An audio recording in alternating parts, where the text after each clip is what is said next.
কি বার্তা শোনাইছে আমাকে একটু শোনায় দাও। লোকেরা তেলাওয়াত করে ইন্নাল্লাহা ইয়া'মুরু বিল আদলি ওয়াল ইহসান।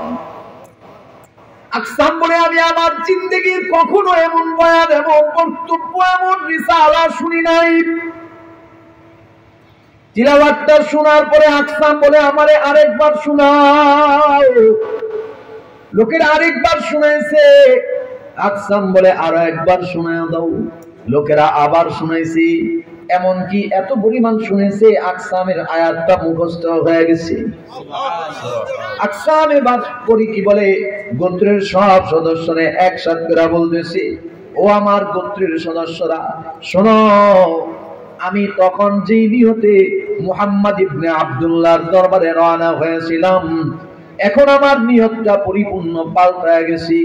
তবে পাল্টায় যাওয়াতে আমি এখন কিন্তু থামবো না, আমি এখনো কিন্তু রওনা হয়ে গেলাম। তবে তখনকার উদ্দেশ্য ছিল ভিন্ন, এখনকার উদ্দেশ্য ভিন্ন। লোকেরা বলতেছে আপনি কি জন্য যাবেন? আকসাম বলে আমি বুঝে গিয়েছি আব্দুল্লাহর বেটা মুহাম্মদ সাল্লাল্লাহু আলাইহি ওয়া আলিহি ওয়াসাল্লাম আল্লাহর প্রেরিত একজন রাসূল, আল্লাহর প্রেরিত একজন পয়গম্বর। আমার আর বুঝতে বাকি নাই, এই জন্য আমি রওনা হয়ে গেলাম। লোকেরা বলে কি হিসাবে বুঝলেন, কি প্রমাণ পেয়েছেন যে প্রমাণের ভিত্তিতে আপনি আব্দুল্লাহর বেটাকে নবী হিসেবে স্বীকৃতি দিতেছেন, রাসূল হিসেবে স্বীকৃতি দিতেছেন? আকসাম বলে দুইটা বিষয় আমি বুঝেছি, তিনি আল্লাহর প্রেরিত রাসূল। এক নাম্বার, তাকে প্রশ্ন করা হয়েছে আপনি কে? তিনি বললেন মুহাম্মদ ইবনে আব্দুল্লাহ, আব্দুল্লাহর ছেলে মুহাম্মদ। শুধু এতটুকু তিনি বলেছেন, আর কিছুই তিনি বলেন নাই। লোকেরা বলে আর বলার কি আছে? আকসাম বলে তোমরা কি খেয়াল করো নাই যেই জামানায় তোমরা বসবাস করো ওই জামানার মানুষের গৌরব, মানুষের অহংকার তোমরা কি দেখো না? যে লোকটার বংশ একটু নাম করা, যে লোকটার গোত্র একটু নাম করা, ওই লোকটা নামটা জিজ্ঞাসা করার সাথে সাথে বংশের গৌরব দেখায়, গোত্রের গৌরব দেখায়, অহংকার দেখায়। যে লোকটার বংশ নাই, গৌরব নাই, গোত্রেরও গৌরব নাই, বংশেরও গৌরব নাই, ওই লোকটাও কলার যারা দিয়ে চিনো, আমারে চিনো, কথা কয় না। কোন দিক দিয়া মুহাম্মদ ইবনে আব্দুল্লাহর বংশের কমতি আছে? কোন দিক দিয়া মুহাম্মদ ইবনে আব্দুল্লাহর গোত্রের কমতি আছে? কোন দিক দিয়া তার বাবার সুনাম কম আছে? কোন দিক দিয়া তার দাদার সুনাম কম আছে? এরপরেও তিনি বাবার নাম ছাড়া পরিচয়ের জন্য শুধু বাবার নাম ব্যবহার করেছেন, দাদার নাম নাই, বংশের গৌরব নাই, গোত্রের অহংকার নাই। তোমরা যারা আব্দুল্লাহর বেটাকে পাগল বলো, আমি স্বীকৃতি দিলাম আব্দুল্লাহর বেটা আসলে পাগল না। আগেও যেমন বুদ্ধিমতী ছিল, এখনো বুদ্ধিমতী, জ্ঞান সম্পন্ন, আমি স্বীকৃতি দিলাম। দ্বিতীয় নম্বর একটা কারণ, এই যে জামানা, এই জামানাটা এমন এক জামানা, যে জামানায় আমাদের আমরা বসবাস করি, উপরে বাবা মা, উপরে দাদা দাদু, এরকম কত জেনারেশন চলে গেল, আজ পর্যন্ত জমিনে কোনো নবী নাই, জমিনে কোনো রাসূল নাই। তবে আমরা শুনেছি আমাদের বাপ দাদার মুখে পূর্ব যুগে এই জমিনে একজন নবী ছিলেন, নাম ছিল হযরত ঈসা আলাইহিস সালাম। আল্লাহর নবী ঈসা জমিন থেকে বিদায় হয়ে যাওয়ার পর থেকে আজ পর্যন্ত জমিনে কোনো নবী নাই, জমিনে কোনো রাসূল নাই।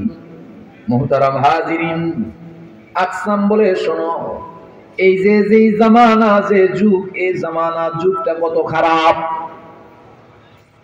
বাবা তার সন্তানের সঙ্গে জিনা করে, মা তার সন্তানের সঙ্গে জিনা করে, ভাই তার বোনের সঙ্গে, বোন তার ভাইয়ের সঙ্গে, ভাতিজা তার চাচির সাথে, ভাগিনা তার মামির সাথে। এমন কোনো বাস বিচার নাই, অন্যায় অপকর্ম এমন কোনোটা বাদ নাই যা এই জমিনে চলে না। ছোট্ট কন্যা সন্তানের হাত ধরে বাবা জঙ্গলের দিকে রওনা হয়েছে। জিজ্ঞাসা করি জঙ্গলার দিকে কেন রওনা হয়েছে? দুই চোখের পানিগুলো টপ টপ করে ঝরে পড়ে বাবা।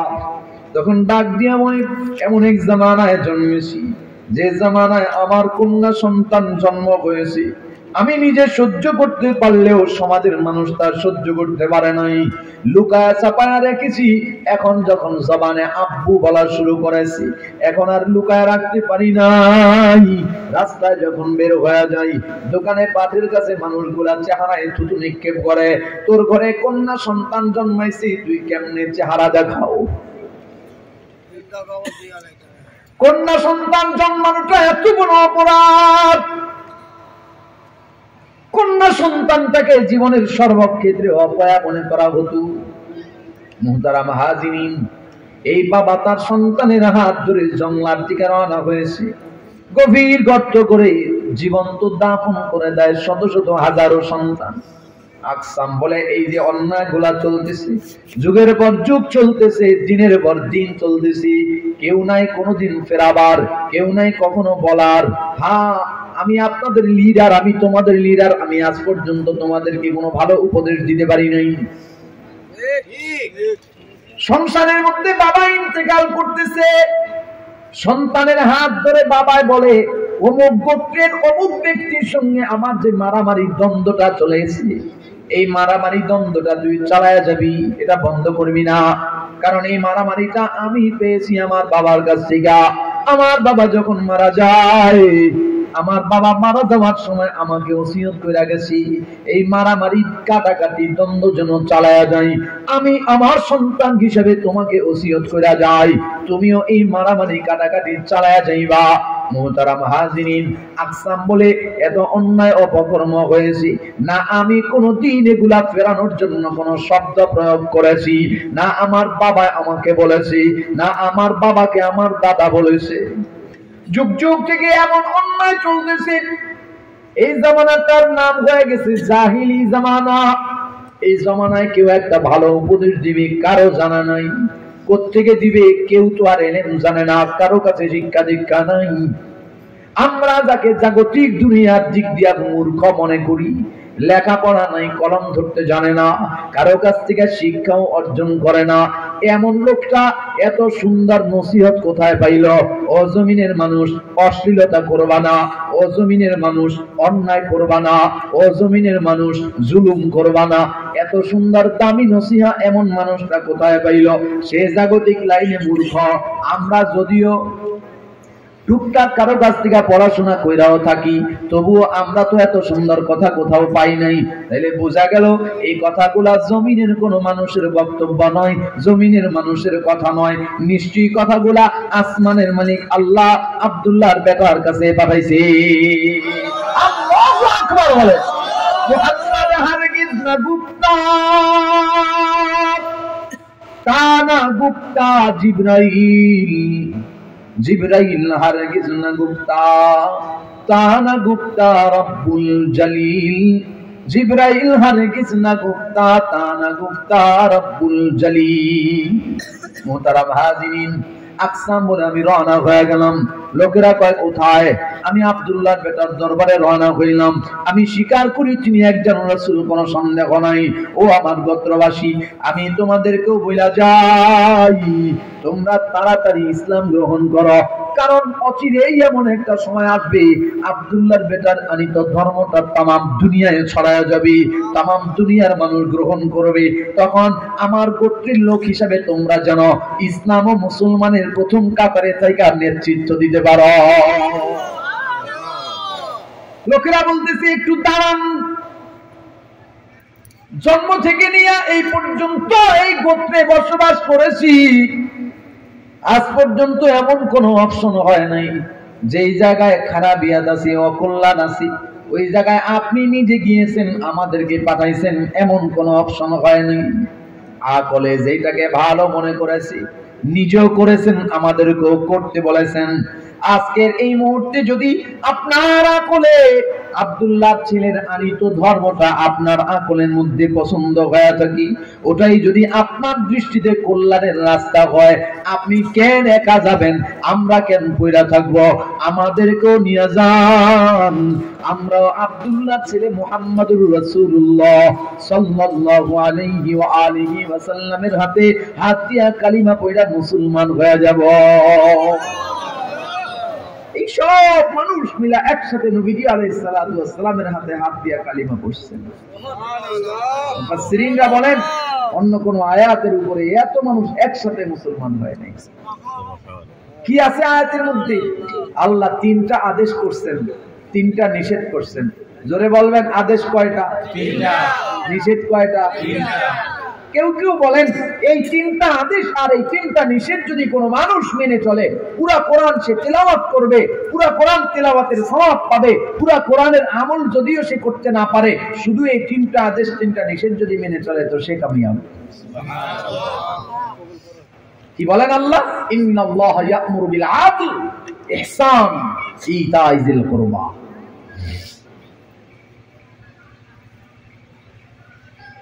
তিন নম্বর থেকে আসি, ইতা'i যিল কুরবা, আত্মীয়কে দান করো। আল্লাহ বলেন আত্মীয় যারা তাদেরকে দান করো। এটা হলো শব্দের তর্জমা। আর ব্যাখ্যা হলো শুধুমাত্র দান নয়, বরং আত্মীয়দের হক আদায় করো। সুবহানাল্লাহ, হক আদায় করো। ওয়া আতিদাল কুরবা হাক্কাহু ওয়াল মাসাকিন ওয়া ইবনাস সাবিল ওয়ালা তুবাযযিরু তাবযীরা। আল্লাহ বলেন আত্মীয়দের হক আদায় করো। হক কি আদায় করব, কিভাবে আদায় করব? খুব সংক্ষেপ খেয়াল করেন। দুনিয়াবি হক, পরকালীন হক, উভয় বেলার হক আদায় করতে হবে।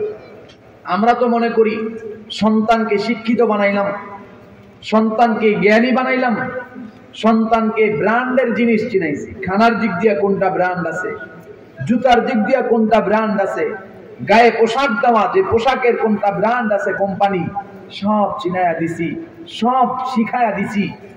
বড় বড় ব্যবসায়ী সন্তান, বড় শিক্ষিত, বড় চাকরিজীবী, বড় সরকারি চাকরি করে, অথবা বড় বড় কি বলে রাজনীতিবিদ, সব ভালো ভালো জায়গায় সন্তানদের উঠাইয়া দিছি। অতএব আমার দায়িত্ব তো শেষ, আমি আমার দায়িত্ব অনুযায়ী সন্তানদের তার হক যথাযথ বুঝাইয়া দিছি। হ্যাঁ, এতটুকু ঠিক আছে, আপনি আপনার সন্তানের হক আদায় করছেন, কিন্তু যতটুকু হক আদায় করছেন এই হক দিয়ে যদি সে দুনিয়া চলা যায়, দুনিয়া চালায়া যায়, কবরে গেলে যদি ধরা খায়, তাহলে এই হকে আপনিও ধরা খাবেন। কথা কয় না? যদি হাসরের ময়দানে এই সন্তান ধরা খায়, তো আপনিও হক আদায়ের মানে অনাদায়ের অভিযোগে আপনিও ধরা খাবেন। এজন্য আল্লাহ বলেন ইয়া আইয়ুহাল্লাযীনা আমানু কু আনফুসাকুম ওয়া আহলিকুম নারা। এই জমিনের ঈমানদাররা, তোমরা নিজেরা জাহান্নামের ভয়ঙ্কর আগুন থেকে, আযাব থেকে বাঁচো এবং আহাল পরিবার যারা আছে তাদেরকেও বাঁচাও। নিজে নিজের হক আদায় করতে হবে, জাগতিক দুনিয়া এবং পরকালে। সন্তানকে তার হক এমন ভাবে বুঝাইয়া দিতে হবে যাতে সে দুনিয়াতেও চলতে পারে, দুনিয়াও চালায়া যাইতে পারে, কবরেও চলতে পারে, কবরেও ওমর চালায়া যাইতে পারে, হাসরের ময়দানেও সে যেন মিজান পুলসিরাতের পাল্লায় গোড়ায় জাহান্নামের দরজায় ধরা যেন না খায়। মুহতারাম হাজিরিন, ইয়া আইয়ুহাল্লাযীনা আমানু কু আনফুসাকুম ওয়া আহলিকুম নারা, এই জায়গায় আসবো, এটা মনে রাখবেন। এখানে একটা কথা আছে, ইতা'i যিল কুরবার জায়গায় যে ব্যাখ্যাটা, এখানে চমৎকার একটা ব্যাখ্যা আছে, বলবো? এটা আলাদা একটা বাব, আলাদা একটা অপশন। সেটা হইলো আমাদের সমাজে যে আব্বাই চলে যায়, মারা যায়, আব্বাই মারা যাওয়ার আগে তার ছেলে মেয়ে সন্তান যে আছে, সন্তানদেরকে জায়গা সম্পত্তি বন্টন করে দেওয়া যায় না। অধিকাংশ আপনাদের এখানের জন্য যদি সত্য হয় বলবেন সত্য, মিথ্যা হইলেও বলবেন যে না আমাদের এখানে উল্টা। কেন আব্বাই তার ছেলে এবং মেয়েকে সম্পত্তির বন্টন করে দিতে চায় না? কি কারণে? একটা কারণ, আমি যদি আমার মেয়েকে হক বুঝাইয়া দিই, বন্টন করে দিই, তো মেয়ে মনে করবে আব্বাই মনে হয় আমার চিরতরে বাড়ির থেকে বাগায় দিতেছে। কথা কয় মুরব্বীরা, কথা বলেন। মেয়ে এই কথা মনে করবে আব্বাই মনে হয় আমার চিরতরে বাগায় দিতেছে। এই মনে হয় ভাগায়া দিতেছে, এই মনে হয় তার কারণে যুগ যুগ থেকে চলে আসছে সিস্টেম, আব্বার উপস্থিতিতে আব্বা সম্পত্তির বন্টন করতে চায় না। আসেন, আব্বা চলে গেছে, আছে ভাই বোন, এখন ভাইয়ের কর্তব্য হলো বোনকে ডাইকা তার হক বুঝাইয়া দেওয়া। এখন ভাইও বুঝাইয়া দেয় নাই কেন? আমি যদি বোনকে ডাইকা বুঝাইয়া দিই, বোন মনে করবে ভাই মনে হয় আমাকে চিরতরে ভাগায় দিতেছে। কথা বুঝেছি? এই যে মনে হয়, এই মনে হয় শব্দটা ভিতরে কে ঢুকাইছে জানেননি? নফস এবং শয়তান। আল্লাহ, নফস এবং শয়তান, খেয়াল করেন, নফস শয়তান এটার মধ্যে ঢুকাইছে যে তুই তোর মেয়ের যদি সম্পত্তি বন্টন করে দিস, তো মেয়ে মনে করবে আব্বা মনে হয় ভাগায় দিতেছে চিরতরে। এই মনে হয় শব্দটা, এটার কারণে যুগ যুগ থেকে আব্বা বন্টন করে নাই। ভাইয়ের বন্টন করার কথা যুগ যুগ থেকে চলে যায়, ভাই বন্টন করে নাই। অ্যাজ এ রেজাল্ট ফলাফল কি? আব্বা তার মেয়েকে দিল না, ছেলেকেও দিল না, ভাই তার বোনকে দিল না, শেষ পর্যন্ত গিয়া ঠেকে ভাতিজা আর ফুফু। কথা হয়। এরপরে ফুফাতো ভাই আর মামাতো ভাই চলে হলো কোর্ট কাছারি, মামলা হামলা, বাঁশ দিয়ে পিড়াপিড়ি, মাথা ভাড়াভাড়ি। অথচ বিষয়টা কিন্তু একদম সহজ ছিল। আব্বা তার মেয়ে, ছেলে মেয়ে দুইজনে ডাকে, আব্বু রে এটা শরীয়ত, তোমার হক তুমি বুঝা নাও। সন্তান ছেলে, বাবা তোমার হক তুমি বুঝা নাও। বুঝাইয়া দিয়া এবার ছেলেকে আব্বায় নসিহত করবে, এই যে হাতটা রাখলাম তোর হাতে, এটা তোর বোনের হাত। এক প্লেটে খাইছিস, এক বিছানায় পেশাব করছিস, ঘুমাইছিস, পেশাব পায়খানা তোর মায়ের পরিষ্কার করছিস, এক ঘরে এক জায়গায় সব রক্তের সম্পর্ক। সাবধান, তোর এই বোনের যেন বেহুরমতি না হয়। কথা কয় না? ভাইয়ের কি কাজ? আব্বা যদিও কখনো ব্যর্থ হয়েছে, তো ভাইয়ের উচিত কি? বোনকে ডাইকা, এই আপু শোনো, শরীয়ত সম্মত পদ্ধতিতে তোমার অংশটা তোমারে দিয়ে দিলাম। বুঝায় দেওয়ার পরে বোন যদি মনে করে ভাই মনে হয় আমারে চিরতরে ভাগায় দিতেছে, তখন বোনকে সামনে বসায়া বুকে বুক মিলায়া কোলাকুলি করে বুঝায়া দেওয়া, আপু তোমার যে হকটা আছে এটা যদি আমি তোমারে না দেই, তো তুমি যতদিন আসবা যাইবা, তোমারটা তোমারে খাওয়াইলাম, তাহলে আমি ভাইয়ের বাহাদুরি রইল কোথায়? তোমারটা তোমারে দিয়ে দিলাম, এইবার আমি ভাই যতদিন বেঁচে থাকবো, আমার সন্তান যতদিন বেঁচে থাকবে, তুমি তোমার সন্তান নিয়া, তুমি তোমার মেয়ে জামাই নিয়া, ছেলের বউ নিয়া ততদিন আসতে থাকবা। এটা তোমার ঘর, তুমি মেহমান হিসাবে আসবা, আমি তোমার মেহমানদারি করব। এটা ছিল সহজ। এই সহজটা না মানার কারণে যুগের পর যুগ চলতেছে ফুফু ভাতিজা মারামারি, মামতো ভাই ফুফাতো ভাই মারামারি। ওই আব্বাই মনে করছিল, ভাই মনে করছিল। কথা কয় না? মনে করার কারণে। আচ্ছা, একটা হাদিস আছে না হুজুর, ঘরে মেহমান আসলে আল্লাহ খুশি হয়, রহমত দেয়। এই হাদিসটা, হ্যাঁ, আমভাবে তো সকল মেহমান আসলেই মেজবানের চেহারা, মেজবানের অন্তরের হালত কি আল্লাহ দেখা ওই অনুযায়ী রহমত দেয়। তবে এখানে একটা ব্যাখ্যা আছে, এখানে সব থেকে উপযোগী মেহমান কোনটা খেয়াল করেন। সব থেকে জ্ঞানীরা বুঝা ফেলছেন আলহামদুলিল্লাহ। সব থেকে উপযোগী মেহমান হইল বোনরে বোনের হক দিয়া দিছি, বোনরে বোনের অধিকার বুঝাইয়া দিছি। দেওয়ার পরে বোন তার ফ্যামিলি নিয়ে, তার সন্তান নিয়ে, তার জামাই নিয়ে যখন আমার বাড়িতে আসে, তখন আমার অন্তরের হালতটা কি? ওইটা কি মাগরিবের ওয়াক্ত হয় না ফজরের সময় সূর্যোদয়ের মতো হয়?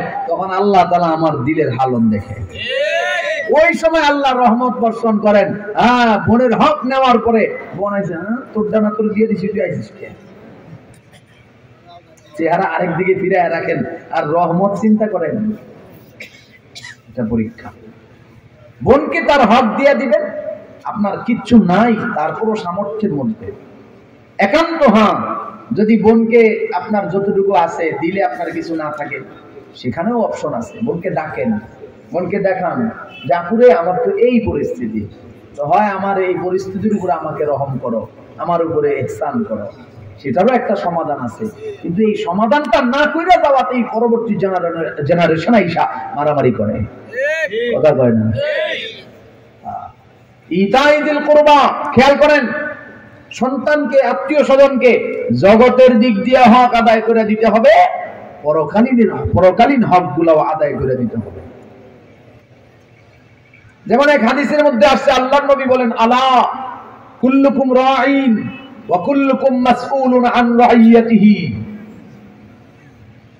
সাবধান, কিয়ামতের ময়দানে প্রত্যেক মানুষকে আল্লাহ রাব্বুল আলামিন জিজ্ঞাসা করবেন তার দায়িত্ব সম্পর্কে, যেহেতু সে দায়িত্বশীল। কে কোন জায়গার দায়িত্বশীল এটা নিয়ে বক্তব্য হইল। আমি ঘরের লিডার, আমার আন্ডারে আমার ছেলে মেয়ে স্ত্রী আছে, তো আমি আমার ঘরের দায়িত্বশীল। ঘর হইল আমার আহার।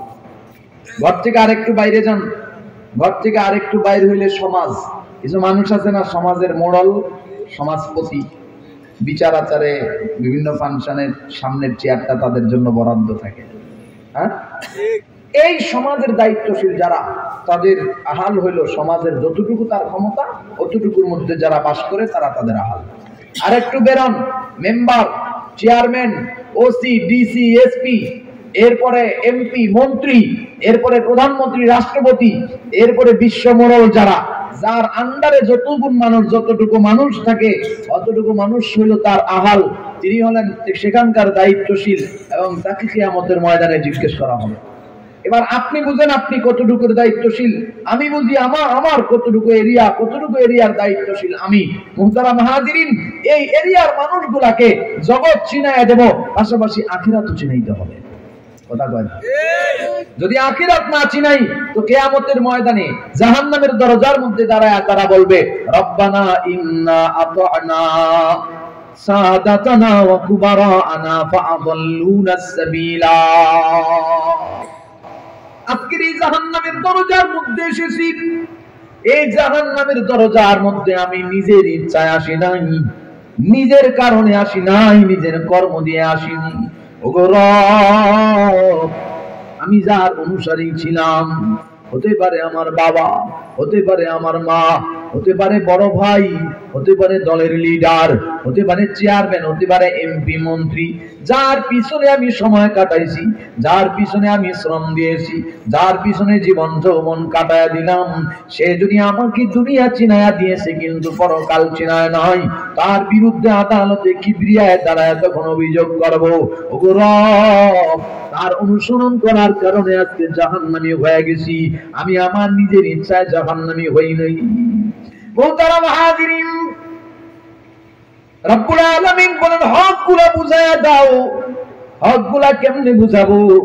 জমিনের মধ্যে যেমন তারে জমিন চিনাইছি, ঠিক তেমনি ভাবে তার মধ্যে প্রথমে ঈমান ফিট করব, তারপরে তার মধ্যে ইবাদত আমলের যে নিয়ম কানুন, যে ইবাদত গুলা ফরজ, তাকে ফরজের শিক্ষা দিব, তাকে ওয়াজিবের শিক্ষা দেব, সুন্নাত নফল চিনায়া দেব, কোন কাজগুলা করলে পরে গুনাহ হয়ে যায় এই কাজগুলার শিক্ষা তাকে দিতে হবে, কোন কাজগুলা করলে পরে জান্নাতে যাওয়া যায় এই কাজগুলা তাকে শিক্ষা দিতে হবে।